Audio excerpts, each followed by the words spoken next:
سے چہلم کے عنوان سے منعقد ہے جناب کامیاب صاحب کے لیے، خدا ان کے درجات بلند فرمائے، ان کے گناہ کبیرہ و صغیرہ کو معاف فرمائے، اہل خانہ کو تسلی عطا فرمائے۔ یقیناً باپ کے بچھڑنے کا غم اپنے آپ میں ایک مزید غم ہوتا ہے کہ جو جگہ خالی ہوتی ہے وہ دوبارہ بھر نہیں پایا کرتی۔ میں 2-3 مصرے پڑھ کر جناب راحت الآبادی جو ہمارے مہمان بھی ہیں اور اپنے آپ میں ایک عظیم شخصیت بھی ہیں ان کو دعوت کلام دیتا ہوں۔ اپنی انجمن کے خود صاحب بیاض بھی ہیں کہ ایک ثبوت دائمی غازی کا روضہ ہو گیا، ایک ثبوت دائمی غازی کا روضہ ہو گیا، اب ہمیشہ کے لیے پیاسے کا دریا ہو گیا۔ ایک ثبوت دائمی غازی کا روضہ ہو گیا، ایک ثبوت دائمی غازی کا روضہ ہو گیا، اب ہمیشہ کے لیے پیاسے کا دریا ہو گیا۔ شعر دیکھیں کہ عظمت ام البنی میں یہ اضافہ ہو گیا، ان کا بیٹا فاطمہ زہرا کا بیٹا ہو گیا۔ اللہ اکبر۔ ایک ثبوت دائمی غازی کا روضہ ہو گیا، ایک ثبوت دائمی غازی کا روضہ ہو گیا، اب ہمیشہ کے لیے پیاسے کا دریا ہو گیا۔ عظمت ام البنی میں یہ اضافہ ہو گیا، ان کا بیٹا فاطمہ زہرا کا بیٹا ہو گیا کہ کیسے کر دیں، ان کا بیٹا فاطمہ زہرا کا بیٹا ہو گیا۔ اور دیکھیں کہ جمع کر کے سورہ یاسین کوثر حل عطا، جمع کر کے سورہ یاسین کوثر حل عطا، غور سے دیکھو ابو طالب کا کنبہ ہو گیا۔ جمع کر کے سورہ یاسین کوثر حل عطا، غور سے دیکھو ابو طالب کا کنبہ ہو گیا۔ ظلم کے نیزے نے خود ظالم کو شرمندہ کیا، شے کا سر اونچا تو تھا ہی اور اونچا ہو گیا۔ ظلم کے نیزے نے ظالم کو ہی شرمندہ کیا، شے کا سر اونچا ہی تھا اور اونچا ہو گیا۔ ایک شعر سنانا مقصود ہے اور پھر اس کے بعد قبلہ کی نورانی سخنی ہوگی اور آپ کی بے نیاز سماعتیں ہوں گی کہ عظمت ام البنی میں یہ اضافہ ہو گیا، ان کا بیٹا فاطمہ زہرا کا بیٹا ہو گیا، ایک ثبوت دائمی غازی کا روضہ ہو گیا، اب ہمیشہ کے لیے پیاسے کا دریا ہو گیا، اب ہمیشہ کے لیے پیاسے کا دریا ہو گیا۔ جمع کر کے سورہ یاسین کوثر حل عطا، غور سے دیکھو ابو طالب کا کنبہ ہو گیا، غور سے دیکھو ابو طالب کا کنبہ ہو گیا۔ شعر سنیے کہ دیکھ کر رن میں حبیب ابن مظاہر کا جہاد، کس میں ہمت ہے کہے جو شیر بوڑھا ہو گیا۔ اللہ اکبر۔ دیکھ کر رن میں حبیب ابن مظاہر کا جہاد، کس میں ہمت ہے کہے جو شیر بوڑھا ہو گیا۔ دیکھ کر رن میں حبیب ابن مظاہر کا جہاد، کس میں ہمت ہے کہے جو شیر بوڑھا ہو گیا، کس میں ہمت ہے کہے جو شیر بوڑھا ہو گیا۔ تو خوش رہے محفل و میلاد سجانے والے، خوش رہے محفل و مجلس، خوش رہے محفل و میلاد سجانے والے، خوش ہوئے تم سے محمد کے گھرانے والے۔ خوش رہے محفل و میلاد سجانے والے، خوش ہوئے تم سے محمد کے گھرانے والے، حکم خالق ہے یہاں غیر نہ آئے کوئی، کیوں آ گئے چادر تطہیر میں آنے والے۔ حکم خالق ہے یہاں غیر نہ آئے کوئی، آ گئے چادر تطہیر میں آنے والے۔ خوش رہے مجلس و میلاد سجانے والے، خوش ہوئے تم سے محمد کے گھر آنے والے، حکم خالق ہے یہاں غیر نہ آئے کوئی، آ گئے چادر تطہیر میں آنے والے، آ گئے چادر تطہیر میں آنے والے، جان پر کھیل کے ہم کرب و بلا ہو آئے، دیکھتے رہ گئے بارود بچھانے والے۔ جان پر کھیل کے ہم کرب و بلا ہو آئے، دیکھ کر جان پر کھیل کے ہم کرب و بلا ہو آئے، دیکھتے رہ گئے بارود بچھانے والے۔ جب کبھی شاعر اپنے مقام عروج پہ پہنچتا ہے تو پھر شعر قلم بند ہوتے ہیں۔ ایک شعر سنا رہا ہوں آپ کو، خوش رہے محفل و میلاد سجانے والے، خوش ہوئے تم سے محمد کے گھر آنے والے، حکم خالق ہے یہاں غیر نہ آئے کوئی، آ گئے چادر تطہیر میں آنے والے، کہ جان پر کھیل کے ہم کرب و بلا ہو آئے، دیکھتے رہ گئے بارود بچھانے والے۔ دیکھ کر چہرہ اکبر کو یہ کہتا تھا جہاں، سب محمد ہیں محمد کے گھر آنے والے۔ خدا آپ کو سلامت رکھے۔ دیکھ کر چہرہ اکبر کو یہ کہتا تھا جہاں، سب محمد ہیں محمد کے گھر آنے والے۔ خدا آپ کو آباد و شاد رکھے، عمر دراز عطا فرمائے، کوئی غم نہ دیکھیں سوائے غم آل محمد کے۔ آئیے بدست ادب، بہت ہی ادب و احترام سے گزار ہے جناب دریا باد کی شان جناب راحت الآبادی اپنی انجمن کے صاحب بیاض، گزارش ہے کہ وہ آئیں اور سوزخانی کے فرائض کو انجام دیں، مزید باواز بلند صلوات سے استقبال فرمائیں۔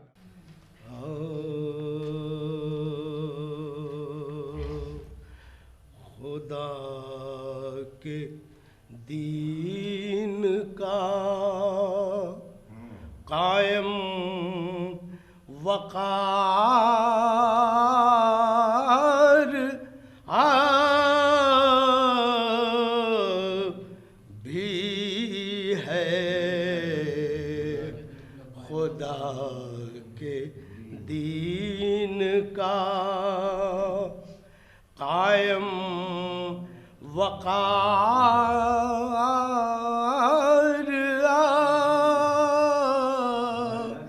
بھی ہے رسول حق کی کوئی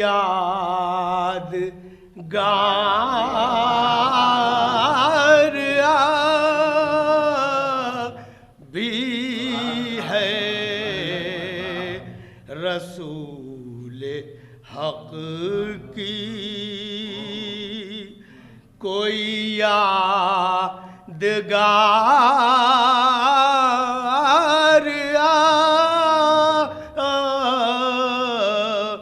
بھی ہے بنائے جائیے ہر لمحہ ایٹمی ہتھیار بنائے جائیے ہر لمحہ ایٹمی ہتھیار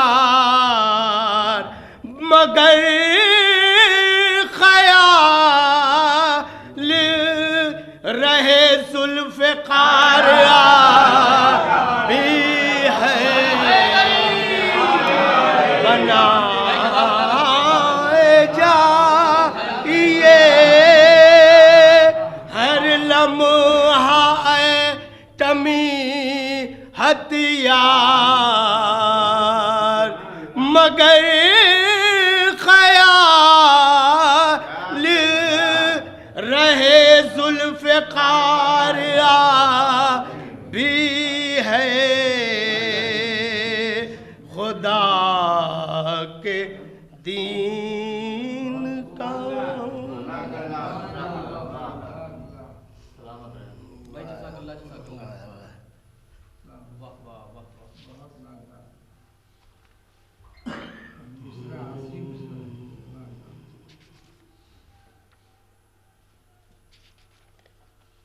بابا سے بلند نعرے صلوات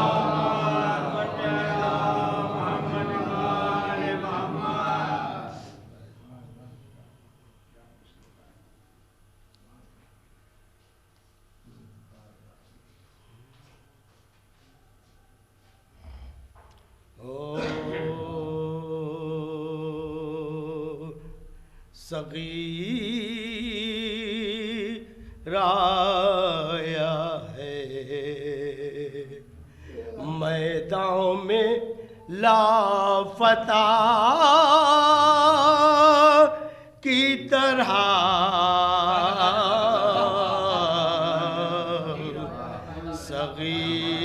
صغیر آیا ہے میدان میں لافتہ کی طرح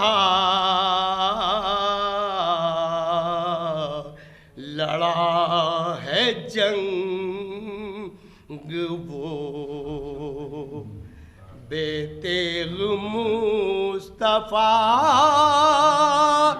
کی طرح لڑا ہے جنگ وہ بے تیغ مصطفیٰ کی طرح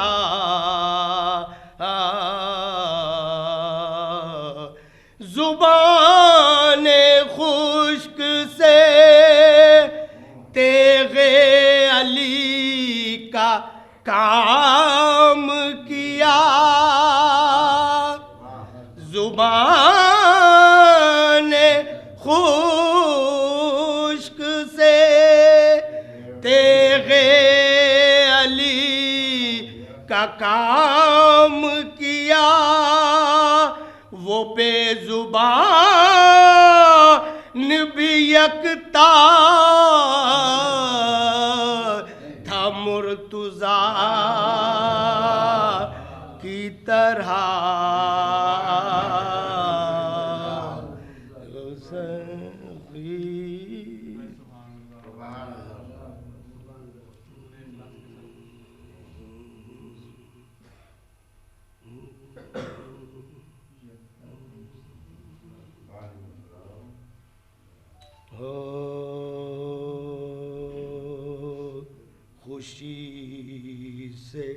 رنج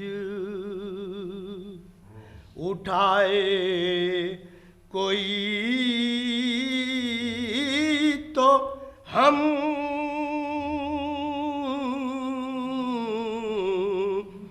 جانے خوشی سے رنج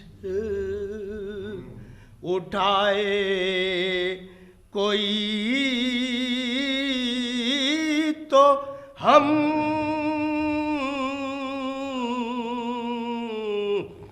جانے خود اپنے گھر کو لٹائے کوئی تو ہم جانے بشر جہاں میں نبی بھی بنا خدا بھی بنا بشر جہاں میں نبی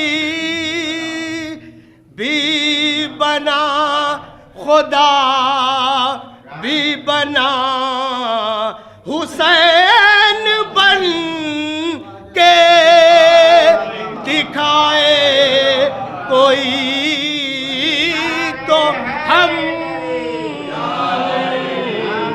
جانے بشر جہاں میں نبی بھی بنا خدا بھی بنا حسین بن کے دکھائے کوئی تو ہم جانے خوشی سے رنج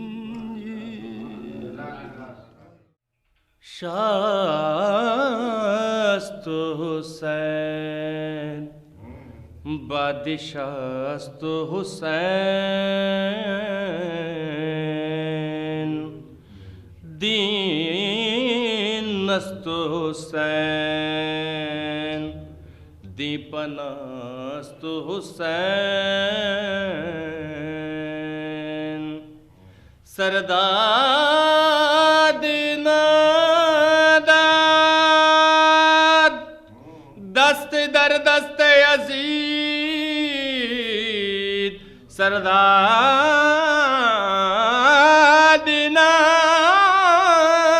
ناداد دست در دست یزید حقا کا بنا لا الہ است حسین شاست حسین بادشاست حسین صلوات پڑھیں حضرات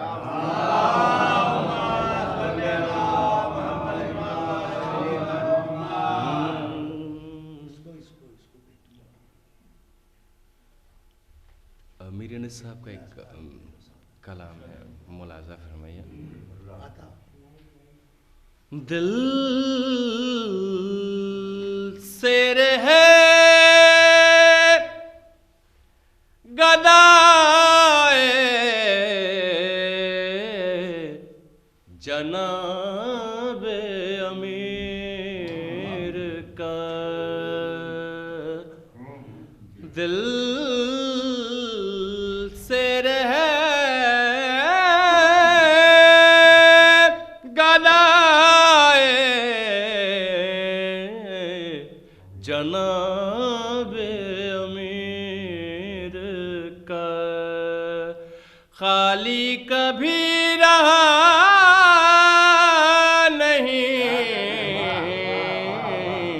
کاسا فقیر کا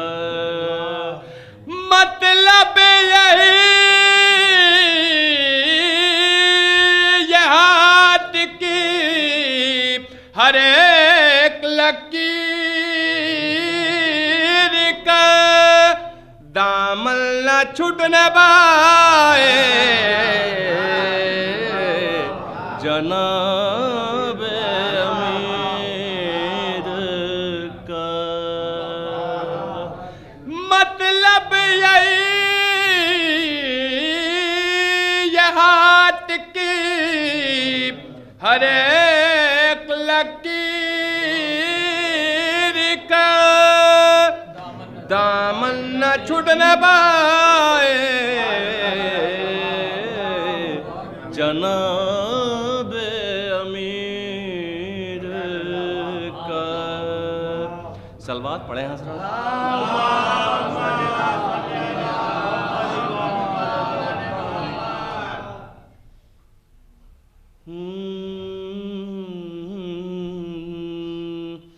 کیا پوچھتے ہو نام میرے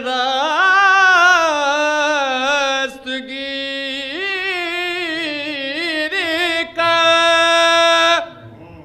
بازو نبی کا ہاتھ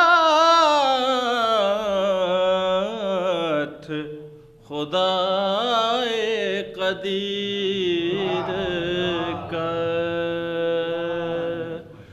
بازو نبی کا ہاتھ خدائے قدیر کا پیاسا ہوں ساقیا میں کوثر کا تم کی قیر بھر دے خدا کی راہ میں کاسا فقیر کا بھر دے خدا کی راہ میں کاسا فقیر کا پوچھے کوئی بتا تو کہہ دیجیے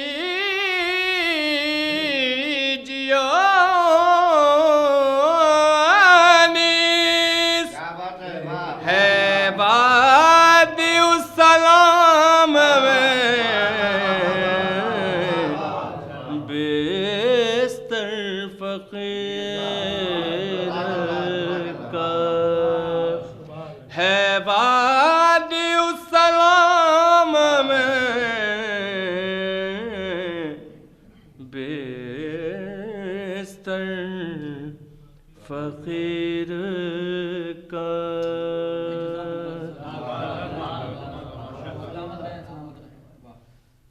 مرزا سلامت علی دبیر کا ایک کلام پیش کروں دو چار شعر.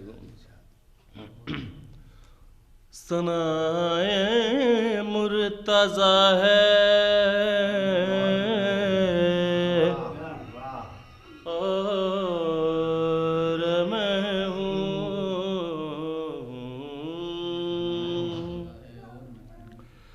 ثنائے مرتضیٰ ہے اور میں ہوں یہی ایک مشغلہ ہے اور میں ہوں فرشتوں قبر میں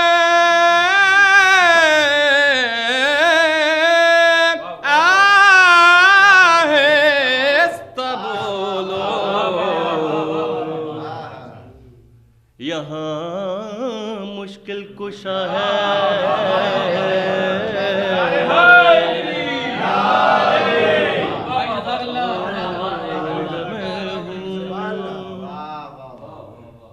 فرشتوں قبر میں آہستہ بولو یہاں مشکل کشا ہے اور میں ہوں